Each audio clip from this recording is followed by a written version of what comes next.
So Superman made his debut 87 years ago today, April 18th, 1938, in Action Comics number 1 with a cover date of June 1938. And this is the Golden Age-sized facsimile reprint edition that just came out today. You can see it's Superman Day 2025. Cover price $9.99. Now, here is my previous reprint edition. So let's look at the differences. This one is regular comic book size. This is the size it actually came out way back when. So you can see they extend the top of it. The only other thing I can see is that they've recolored his tie green for whatever reason. That I don't understand. Oh, and they put a little dab of blue to fix his shield emblem. But you know, it's a little disappointing. The one that looks just like the cover is the wrong size and shape. The one that's the correct size and shape has this new stuff added on. But it is what it is.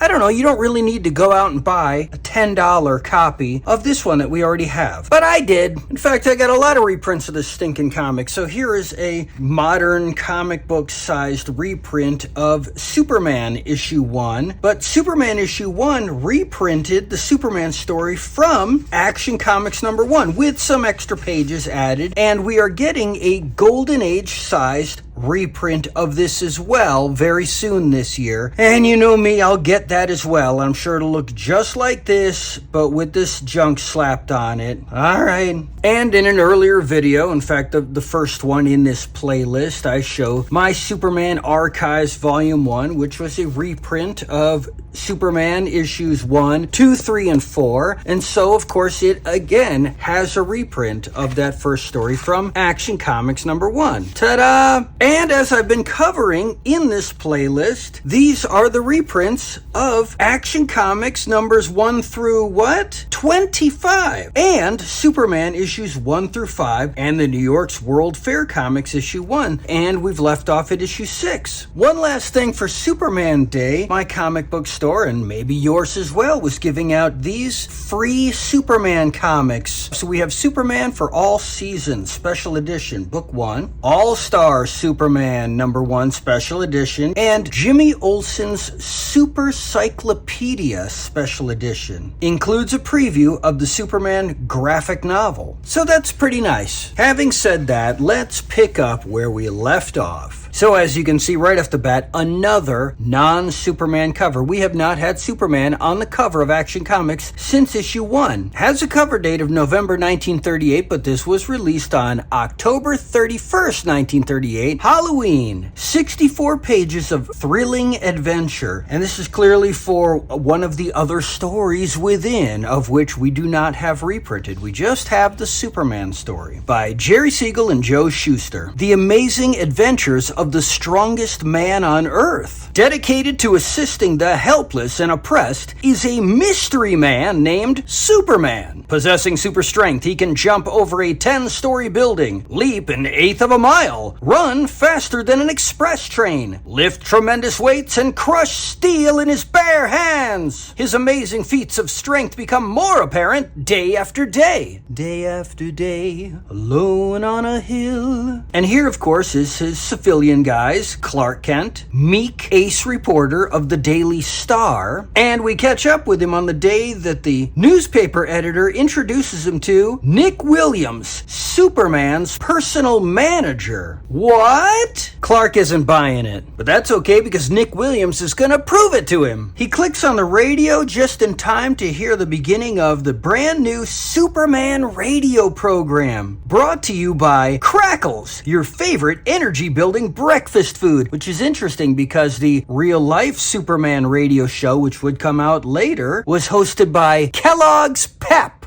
And we can see Superman is used in gasoline advertisements, automobile advertisements, and merchandise like bathing suits, exercise equipment, movie rights. And he's even made provisions for him to appear in the comics. Can you believe it? Well, Clark does not. So Nick Williams is going to set up a meeting between the two. And outside the editor's door is an inquisitive office boy. Do you know who that is? This right here is the first appearance of Jimmy Olsen. Now, he does not get named Jimmy until Superman issue 13 in December of 1941, and does not get the last name of Olsen until Superman issue 15 in April of 1942. And he tells Lois all about the meeting between Clark and Superman that's being arranged. And Lois, being the great reporter that she is, pulls a scam. She asks Clark out on a date. She wants to be there, but she doesn't want to let him in on her ulterior motives. Check him out! Clark's wearing a top hat! But like a true gentleman, he only wears it outdoors. Boy, they sure went somewhere fancy. We got Tina Louise here singing this horrible song about Superman. And there we have our answer. Nick Williams has dressed up this skinny imposter in a Superman costume. I don't know, it's kind of weird. He should have hired